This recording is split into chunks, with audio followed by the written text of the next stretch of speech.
vulnerable. In the area of Halifax at that time, Anne Lister was a sort of rock star figure. Morning. She's so full of energy, more energy than she knows what to do with. And she was the first fairly open gay woman in society. Miss Lister for Miss Walker. Is she in? It's based on a real character, which is absolutely fascinating. Is he here?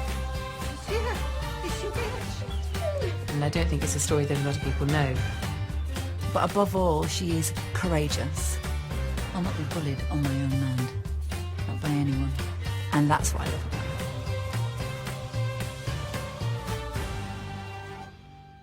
Anne Lister was born in 1791 in Yorkshire, Halifax, and she was a diarist, a lesbian, a traveller, an entrepreneur, a self-educator, and an all-round brilliant woman. You help this man down. Struck a pothole. The driver was torn from his seat and his arm was dislocated and shattered. She was quite a well-to-do woman, she was landowning, and she completely rejected societal norms. Why shouldn't I collect my rents if no one else can?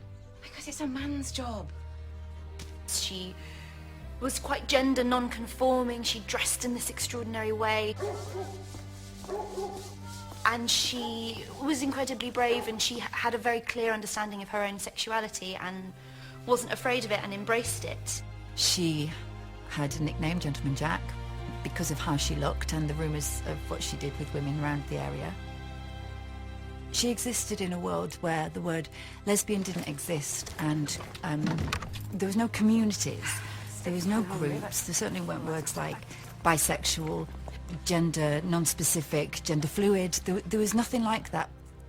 We're starting to allow ourselves to imagine that you are allowed to choose who you love, how you behave, how you dress.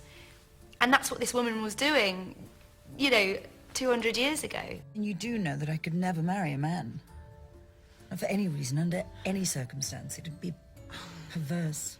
Even though she wasn't out as lesbian, she had found a way to navigate her relationships within society, under the radar of society. Miss Walker, I've heard so much about you lately. How are you? I'm very well, thank you. Anne Walker in this story talks a lot about how she was just overwhelmed by Anne Lister, by this extraordinary woman, and was really drawn to her, and I think didn't realise that what she was feeling was the sort of stirrings of love or attraction, because there was no language for it. When you think of me, you'll feel perfectly safe. All her family were completely on board with who she was. Sally's managed to get in the Lister family. Gemma Jones and Tim West. Anything they do is funny. I did read your Anne's letter, Jeremy. He was frightening the carrion crows out of the trees so the Norcliffe's gamekeeper could shoot them. Then he was shot himself. Stupid bugger. I'm Anne Lister's aunt, and she just has an intuition for this girl. She loves her and wants her to be happy, and it's a nice relationship. The funniest scenes, I think, for me, are when I'm with Gemma Whelan. Hello, Mary. They fight a lot. I never eat lunch. You do know that, Marion. We've been having the same conversation for the last 20 years. They push against each other a lot. They have a lot of conflict, a lot of disagreement about how things should be,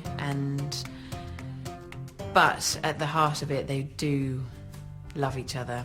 It's all well and good being different in York or Paris, but this is Halifax. People talk. This person existed. This is an actual person in our history. It's amazing that we don't know more about her, but of course that's the beauty of what we're doing and why it's so relevant now, is because she was hidden away.